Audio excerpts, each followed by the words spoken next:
अनेकों विचार होने चाहिए, फिर उसमें से जो सबसे अच्छा विचार लगे उस विचार को स्वीकार किया जाना चाहिए, ना कि आपका विचार तो सिर्फ वही पूरे देश का विचार, ये नहीं होना चाहिए।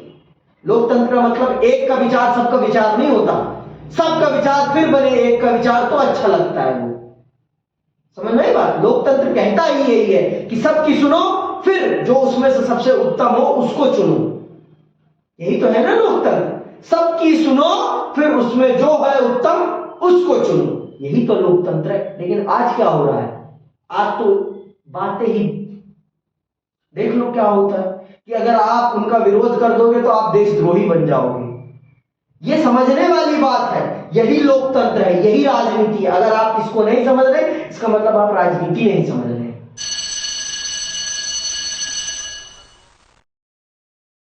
तो आज हम चल रहे समझने संविधान लोकतांत्रिक बदलाव का साधन। क्या संविधान लोकतांत्रिक बदलाव का साधन है या नहीं?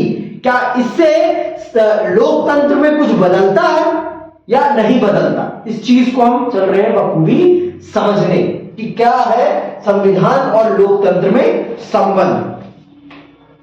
पहले अध्याय में हमने संविधान के अर्थ और एक अच्छे संविधान की जरूरत के बारे में पढ़ा है ना, कि हमने पहला जो अध्याय पढ़ा था उसमें हमने समझा था कि एक देश को संविधान की क्या जरूरत है और एक अच्छे संविधान की क्या जरूरत है, उससे क्या एक समाज में किस प्रकार का प्रभाव पड़ता है, समाज उससे किस प्रकार से प्रभावित होता है और समाज के संचालन में वो किस प्रकार की मदद करता है। इन बातों को हमने बखूबी उस क्लास में समझ लिया। आज हम चल रहे हैं इससे आगे के विषय को समझने। तो चलिए,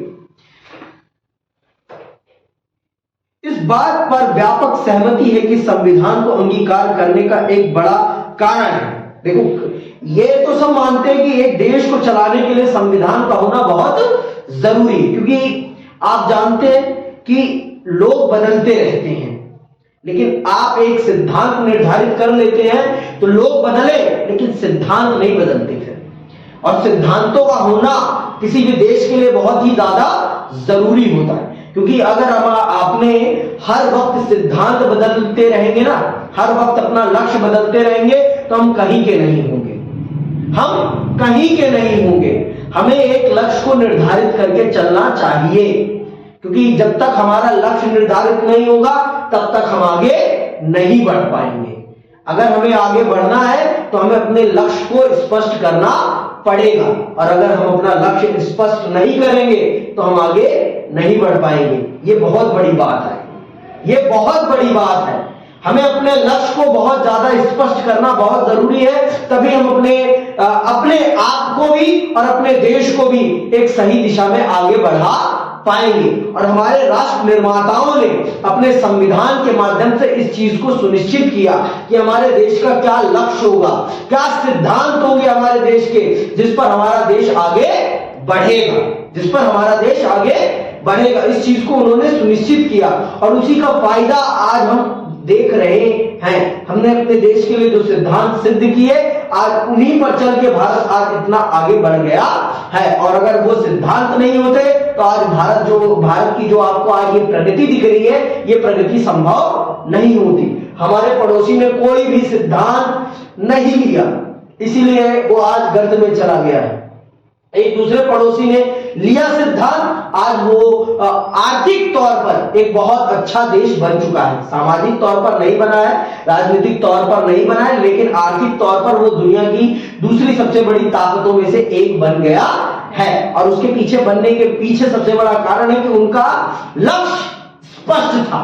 लक्ष्य का स्पष्ट होना किसी भी देश के आर्थिक विकास की सबसे बड़ी रीढ़ की हड्डी होती है। आपको भी अगर अपने जीवन में आगे बढ़ना है तो अपना लक्ष्य स्पष्ट करना पड़ेगा। बिना लक्ष्य स्पष्ट किए कुछ नहीं हो सकता। लक्ष्य को स्पष्ट करना बहुत जरूरी है आगे बढ़ने के लिए। ये बात आप जान लो। आज अगर आप अपना लक्ष्य स्पष्ट करते हैं तो कल आप वहां तक पहुंच पाएंगे, और अगर नहीं स्पष्ट करते तो नहीं पहुंच पाएंगे। फिर आप डामाडोल ही रहेंगे, कभी इधर भागेंगे तो कभी इधर भागेंगे। तो इससे बढ़िया है लक्ष्य को स्पष्ट कर लो और लक्ष्य की तरफ बढ़ो, लक्ष्य की तरफ बढ़ो। यही चीज हमारे संविधान निर्माताओं ने किया। क्यों? क्योंकि आप भी जानते हो एक इंसान की एक सीमित उम्र है, लेकिन एक सिद्धांत की सीमित उम्र नहीं होती। जब तक आप उस पर उसका अनुसरण करते रहेंगे तब तक वो सिद्धांत जीवित रहेगा। राम का सिद्धांत आज भी जीवित है, आज भी वो जीवित है। क्यों? क्योंकि उन्होंने अपने सिद्धांतों का अनुसरण किया। अगर वो अपने सिद्धांतों का अनुसरण नहीं करते तो वो राम नहीं कहलाते। राम का राम कहलाने के पीछे सबसे बड़ा कारण क्या है कि उन्होंने अपने कुल की मर्यादा को बचाने के लिए अपने जीवन के अनमोल 14 वर्षों को वन में काटा है, अपने पिता के शब्द की मर्यादा को रखने के लिए, सिद्धांत को रखने के लिए, अपने वंश के सिद्धांत को बचाए रखने के लिए। और तो कोई बात नहीं थी ना। ऐसा तो नहीं था कि नहीं जाते तो मां कैकेयी उन्हें मार डालती, ऐसा तो नहीं था ना। सिर्फ क्या था कि अपने परिवार के सिद्धांत को बचाने के लिए उन्होंने वो काम किए, है ना। तभी तो वो मर्यादा पुरुषोत्तम बने हैं ना, तभी तो वो मर्यादा पुरुषोत्तम है। इसीलिए तो उनके पीछे इतनी बड़ी जनता चलने के लिए तैयार है। यही तो कारण है ना, और तो कोई कारण नहीं है ना। तो इसी प्रकार से एक देश के लिए भी अपने लिए सिद्धांतों को चुनना, अपने लिए एक लक्ष्य को चुनना बहुत जरूरी है। अगर वो अपने लिए लक्ष्य और सिद्धांत नहीं चुनेगा तो वो आगे नहीं बढ़ पाएगा। समझ में आई बात? क्योंकि फिर उसके लिए उसका रास्ता स्पष्ट नहीं पता रहेगा उसे।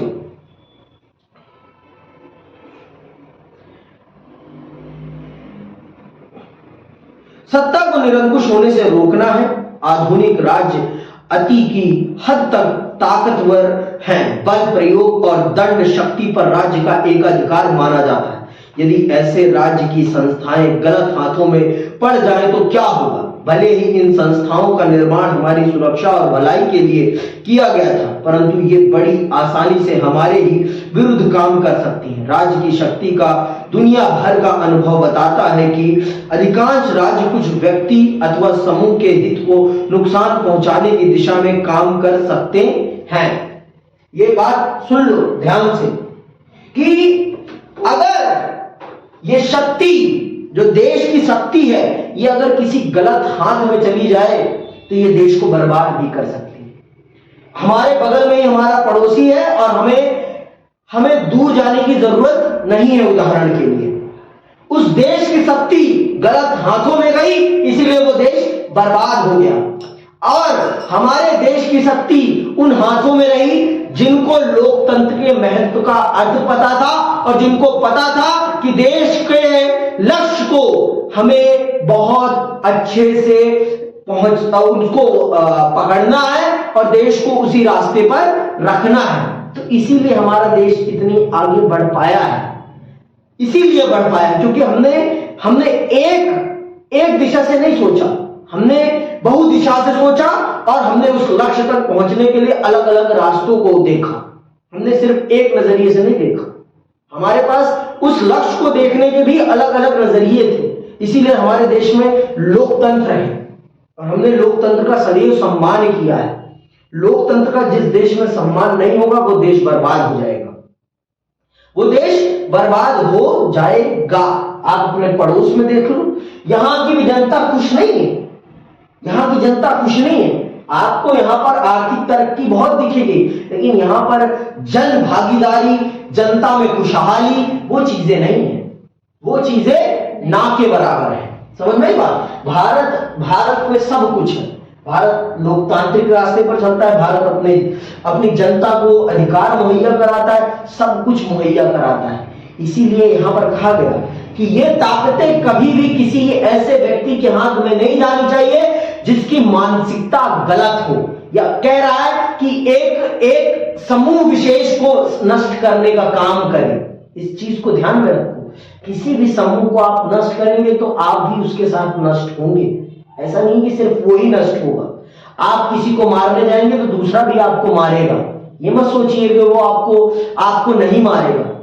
कहते हैं ना कि एक्शन रिएक्शन दोनों है। जितना तेज प्रहार आप करेंगे उतना ही तेज प्रहार वो भी करेगा आपके ऊपर।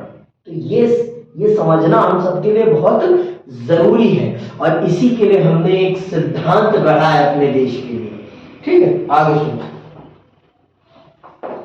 अगर ऐसा है तो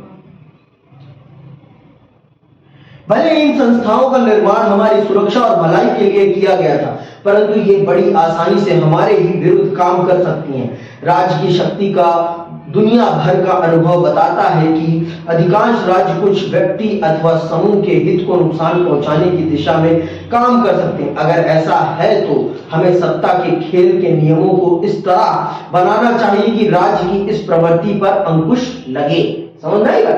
इसीलिए हमने सिद्धांत बनाए हैं अपने देश के लिए, अपने संविधान के माध्यम से, जिससे कि देश गलत हाथों में ना जाने पाए, या कोई एक व्यक्ति इतना ताकतवर ना हो जाए कि वो देश को ही नष्ट करने की तरफ बढ़ जाए। इसीलिए हमने ऐसा किया। समझ में? इसीलिए एक देश के पास एक संविधान का होना बहुत जरूरी है, जो सर्वोच्च सत्ता के रूप में काम करे, जो सर्वोच्च सत्ता के रूप में इस देश को आगे बढ़ाए। समझ में आएगा? संविधान ये बुनियादी नियम प्रदान करता है, अंडरलाइन करना, संविधान ये बुनियादी नियम प्रदान करता है और राज्य को निरंकुश बनने से रोकता है।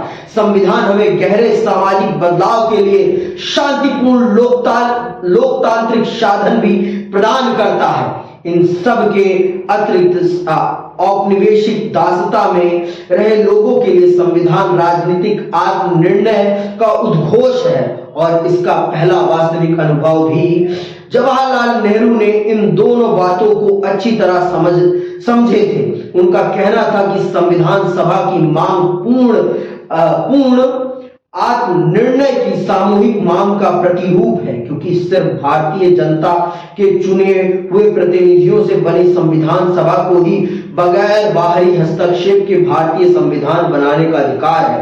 दूसरे, नेहरू की दलील थी कि संविधान सभा सिर्फ जनप्रतिनिधियों अथवा योग्य वकीलों का जमावड़ा भर नहीं है, बल्कि यह स्वयं में राह पर चल पड़ा एक राष्ट्र है, जो अपने अतीत के राजनीतिक और सामाजिक ढांचे के खोल से निकलकर अपने बनाए गए आवरण को पहनने की तैयारी कर रहा है। तो पंडित जवाहरलाल नेहरू का ये कहना बहुत बड़ी बात है कि यहाँ पर जो लोग संविधान सभा में उपस्थित है ना, ये सिर्फ वकील नहीं है, ये सिर्फ अपना प्रतिनिधित्व नहीं कर रहे, ये वो लोग हैं जो संपूर्ण भारत का प्रतिनिधित्व कर रहे हैं, और इनके ऊपर ये दायित्व है कि ये इस देश की जनता को इनके अधिकार मुहैया कराएं। ये इनका परम दायित्व है, और अगर ये अपने इस दायित्व का निर्वहन नहीं कर पाते तो ये इनके ऊपर सबसे बड़ा प्रश्न चिन्ह होगा। ये सबसे बड़ा प्रश्न चिन्ह होगा कि आपने क्यों नहीं किया वो काम। और ये सिर्फ शिक्षित लोग नहीं है, ये इस देश की समस्याओं को समझने वाले लोग हैं, और इन पर जनता का बहुत ज्यादा भरोसा है। मैंने जब आपको पहला चैप्टर पढ़ाया था तो मैंने आपको ये बताया था कि भारत के संविधान के सफल होने के पीछे सबसे बड़ा कारण यही है कि भारत के संविधान को भारत की जनता के द्वारा चुने गए या पसंद किए गए नेताओं ने बनाया, ना कि सेना ने। भारत के संविधान को उन लोगों ने गढ़ा है जिन लोगों पर भारत की जनता बहुत आंख मूंदकर भरोसा करती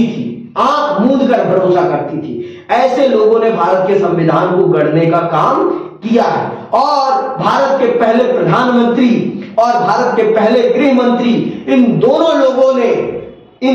लोगों ने बहुत बेहतरीन तरीके से भारत के संविधान को आगे बढ़ाया है। इसमें अंबेडकर साहब का भी बहुत बड़ा योगदान है। अंबेडकर साहब, आप कह सकते हैं कि उन्होंने इस संविधान में एक जान डालने का काम किया है। इस संविधान में एक जान डालने का काम किया है, और उन्होंने ये स्पष्ट किया है कि जिन लोगों के साथ गलत व्यवहार हुआ है, उन लोगों को भी उनका जीवन बेहतर करने का मौका मिलना चाहिए। तो संविधान सिर्फ एक कानूनों का दस्तावेज भर नहीं है, संविधान इस देश की आकांक्षाओं का प्रतीक है, इस देश की अभिलाषाओं को व्यक्त करने वाला दस्तावेज है भारत का संविधान। अगर आप भारत के संविधान को स्पष्ट तौर पर समझेंगे तो आप ये जान जाएंगे कि भारत की जो आज भारत के का जो लक्ष्य है, इस लक्ष्य को निर्धारित करने में भारत के संविधान की बहुत बड़ी भूमिका है। और यही पंडित नेहरू अपने दोनों कोटों के माध्यम से कहने का प्रयास कर रहे हैं कि भारत का संविधान सिर्फ एक कानूनी दस्तावेज भर नहीं है। भारत का संविधान इस देश की आकांक्षाओं का प्रतीक है और इस देश के जो लक्ष्य है उन लक्ष्यों तक पहुंचाने का ये रास्ता दिखाने का काम करेगा। अर्थात ये भारत को वहां तक पहुंचाने का मानचित्र है।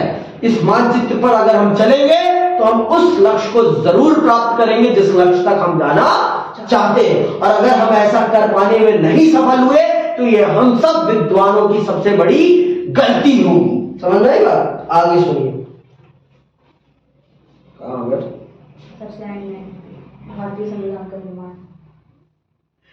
भारतीय संविधान का निर्माण परंपरागत सामाजिक ऊंच नीच के बंधनों को तोड़ने और स्वतंत्रता, समानता तथा न्याय के नए युग में प्रवेश के लिए हुआ। समझना है कि बात यह है भारत के संविधान के मूल तत्व जिन पर भारत का संविधान टिका है, जो भारत के संविधान में जान फूंकते हैं। ये चीजें हैं जैसे स्वतंत्रता, समानता और न्याय के नए युग में प्रवेश के लिए ये भारत का संविधान ये तय करता है कि इस देश की एक भी जनता के साथ किसी भी प्रकार का भेदभावपूर्ण व्यवहार ना हो, सबको समान अधिकार मिले, सबको अपने आप को आगे बढ़ाने का रास्ता मिले। यह है भारत के संविधान का उद्देश्य। इस नजरिए में संवैधानिक लोकतंत्र के सिद्धांत को पूरी तरह से बदल कर रख देने की क्षमता है। इस नजरिए के अनुसार संविधान की मौजूदगी सत्तासीन लोगों की शक्ति पर अंकुश ही नहीं लगाती, बल्कि जो लोग परंपरागत तौर पर सत्ता से दूर रहे हैं उनका सशक्तिकरण भी करती है। संविधान कमजोर लोगों को उनका वाजिब हक सामुदायिक रूप में हासिल करने की ताकत देता है। ये संविधान हर उस व्यक्ति को उस सत्ता पर अंकुश लगाने का अधिकार देता है जो सत्ता निरंकुश हो रही हो। तो इसीलिए विपक्ष का होना बहुत जरूरी है। जितना पक्ष का ताकतवर होना एक लोकतंत्र में जरूरी है, उतना ही विपक्ष का ताकतवर होना भी एक लोकतंत्र के लिए बहुत जरूरी है। क्योंकि लोकतंत्र में पक्ष की आवाज भी मजबूत होनी चाहिए तो विपक्ष की आवाज भी मजबूत होनी चाहिए। क्योंकि अगर विपक्ष मजबूत नहीं होगा तो सिर्फ आप 50% लोगों की नुमाइंदगी कर रहे हैं, 50% लोग अनसुने रह जाएंगे। ये बात जान लीजिए। मैंने आपको भारत की चुनाव प्रणाली समझा दी है, तो चुनाव प्रणाली को आप अगर समझते हैं तो आप ये जान लीजिए कि भारत में जो लोग सत्ता में बैठते हैं वो पूरे भारत का प्रतिनिधित्व नहीं करते, वो सिर्फ आधे भारत का प्रतिनिधित्व करते हैं। तो विपक्ष में बैठने वाले लोगों को भी उतना ही सम्मान, उतना ही अधिकार मिलना चाहिए जितना कि पक्ष में बैठे व्यक्ति को मिलता है। उतना ही उसे भी बोलने का मौका मिलना चाहिए। क्यों? क्योंकि वो भी इस देश की 50% जनता का प्रतिनिधित्व कर रहा है। तो इस बात को ध्यान में रखिए आप। और वो जो 50% लोगों का प्रतिनिधित्व कर रहा है वो देशद्रोही कभी नहीं हो सकता। तो अगर विपक्ष पर ये आरोप लगाता है सत्ता दल कि ये देशद्रोही है तो सरासर झूठ बोलता है पक्ष। ये बात भी जानिए। इस देश की जनता को इस बात को समझना चाहिए कि विपक्ष इसी देश का है, कहीं और का नहीं है। और आपने ही उसे चुना है तो आप उसे देशद्रोही नहीं करार दे सकते। सरकार की नीतियों पर सवाल करना उसका परम अधिकार है। क्या वो जो आज सत्ता में बैठे, जब वो विपक्ष में थे, क्या वो सरकार पर सवाल नहीं करते थे? वो भी करते थे। और वो तो सिलेंडर लेकर संसद के पास बैठते थे, तब उन्हें किसी ने देशद्रोही नहीं करार दिया, तब उन्हें किसी ने देशद्रोही करार नहीं दिया। लेकिन आज वो सत्ता में बैठे हैं तो उनके खिलाफ अगर विपक्ष बात करता है तो वो उसे देशद्रोही करार देते हैं। ये कहां से वाजिब बात है? ये कहीं से वाजिब बात नहीं है। तो यही भारत का संविधान इस चीज का अधिकार देता है कि विपक्ष मजबूती से आवाज रखे और जो पिछड़ा हुआ समुदाय है वो अपने हक के लिए लड़े। इस चीज का अधिकार भारत का संविधान इस भारत के समाज को प्रदान करता है। यही बात यहां पर लिखी है अंतिम पैरा में। आगे सुनिए। संविधान सभा की ओर मुड़कर क्यों देखें? क्या जरूरत है हमें हमारे देश की संविधान सभा को समझने की? देखिए, जब आप भारत के संविधान सभा को समझेंगे ना, तब आप समझ पाएंगे कि भारत के संविधान में इतनी विविधता क्यों है, भारत का संविधान इतना समायोजित क्यों है, इतना ज्यादा अच्छा क्यों बन पाया है। क्यों? क्योंकि भारत की संविधान सभा में जो लोग बैठे थे वो पूरे भारत का प्रतिनिधित्व कर रहे थे। यही कारण है कि भारत का संविधान इतना बेहतरीन बन पाया। हर बात को बहुत अच्छे से सुना गया है, हर व्यक्ति की बात को बहुत अच्छे से समझा गया है, फिर जाके भारत के संविधान को गढ़ा गया है। यही कारण है, इसीलिए समय लगा, लेकिन एक बेहतरीन संविधान बनाकर दिया गया है भारत को, जो आज भी उतना ही बेहतरीन है जितना आज से 75 साल पहले था। 75 साल पहले जितना बेहतरीन था भारत का संविधान, आज भी उतना ही बेहतरीन है भारत का संविधान। ये इसीलिए हो पाया क्योंकि इसे बनाने वाले लोगों में विविधता थी, और आज विविधता को सम्मान नहीं मिल रहा। क्यों नहीं मिल रहा भाई? क्योंकि आज जो लोग बैठे हैं सत्ता में, वो कहते हैं एक ही विचार सबसे अच्छा है, उसके अलावा कोई विचार अच्छा नहीं। क्या यही लोकतंत्र है? लोकतंत्र का मतलब होता है अनेकों विचार और फिर उसमें से निकलेगा एक उत्तम विचार। समझ में आई बात? अनेकों विचार, फिर उसमें से निकलेगा एक उत्तम विचार, और कोई भी विचार उत्तम नहीं होता। एक विचार कभी भी उत्तम नहीं हो सकता, ये बात जान लो आप। अनेकों विचार होने चाहिए, फिर उसमें से जो सबसे अच्छा विचार लगे उस विचार को स्वीकार किया जाना चाहिए, ना कि आपका विचार तो सिर्फ वही पूरे देश का विचार, ये नहीं होना चाहिए। लोकतंत्र का मतलब एक का विचार सबका विचार नहीं होता, सबका विचार फिर बने एक का विचार तो अच्छा लगता है वो। समझ में आई बात? लोकतंत्र कहता ही यही है कि सबकी सुनो, फिर जो उसमें से सबसे उत्तम हो उसको चुनो। यही तो है ना लोकतंत्र, सबकी सुनो, फिर उसमें जो है उत्तम उसको चुनो। यही तो लोकतंत्र है। लेकिन आज क्या हो रहा है? आज तो बातें ही देख लो क्या होता है कि अगर आप उनका विरोध कर दोगे तो आप देशद्रोही बन जाओगे। ये समझने वाली बात है, यही लोकतंत्र है, यही राजनीति है। अगर आप इसको नहीं समझ रहे, इसका मतलब आप राजनीति नहीं समझ रहे। यही देश है, इस देश का संविधान ही इस देश के लिए नया रास्ता तय कर रहा है, और कोई नहीं कह रहा है। समझ में आई बात? आगे सुनिए। पीछे क्यों मुड़े और अपने को अतीत से क्यों बांध कर रखें? कानून और राजनीतिक विचारों के इतिहासकार के लिए यह बात ठीक हो सकती है कि वह पीछे मुड़कर देखे कि कानून और राजनीतिक विचारों का आधार कहां छुपा है, किंतु राजनीति के विद्यार्थी के लिए संविधान निर्माताओं के सरोकारों और मंशा को जानना क्यों जरूरी है? क्यों जरूरी है भाई? जब तक आप उनकी मंशा को नहीं समझोगे, उनकी इंटेंशन को नहीं समझोगे, तब तक आप नहीं समझ पाओगे इस देश के संविधान को बनाया कैसे गया है, इस देश के संविधान को बनाने के पीछे उद्देश्य क्या है। जब तक आप उन व्यक्तियों को नहीं जानोगे, तब तक उनकी मेंटेलिटी को नहीं समझ पाओगे। जब तक उनकी मेंटेलिटी को नहीं समझ पाओगे, तब तक उनकी मंशा, उनकी इंटेंशन क्या है, उन्होंने इस चीज को बनाया क्यों है, इस चीज को भी नहीं समझ पाओगे। तो अगर उनकी मेंटेलिटी को समझना है, तो उनकी मंशा को समझना है, उनको भी समझना पड़ेगा। समझ में आई बात? जब तक हम उनको नहीं समझेंगे, तब तक हम इस देश के संविधान को भी नहीं समझ पाएंगे। समझ में? किंतु क्यों नहीं बदली हुई स्थितियों पर गौर किया जाए और इस बात की नई परिभाषा बनाई जाए कि संविधान किन किन बातों में सही गलत का फैसला दे सकता है। अमेरिका का उदाहरण दें, वहां संविधान 18वीं सदी के उत्तरार्ध में लिखा गया। उस युग के मूल्य और मानक का इस्तेमाल 21वीं शताब्दी में करना बेतुका कहा जाएगा। बहरहाल हिंदुस्तान की स्थिति अलग है। यहाँ संविधान निर्माताओं के समय जो स्थिति थी और हम लोग आज जिन स्थितियों में रहते हैं, उनमें कोई क्रांतिकारी बदलाव नहीं आया है। मूल्यों, आदर्शों और आवरणों के लिहाज से हम लोग संविधान सभा की सोच और समय से अलग नहीं हो पाए। हमारे संविधान का इतिहास अब भी हमारे वर्तमान का इतिहास है। समझ रहे हैं बात?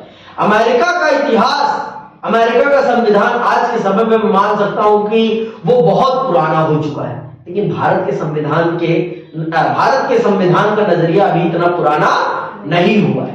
अभी हमने उन लक्ष्यों को भी प्राप्त नहीं किया है जिन लक्ष्यों को ध्यान में रख के भारत के संविधान को बनाया गया है।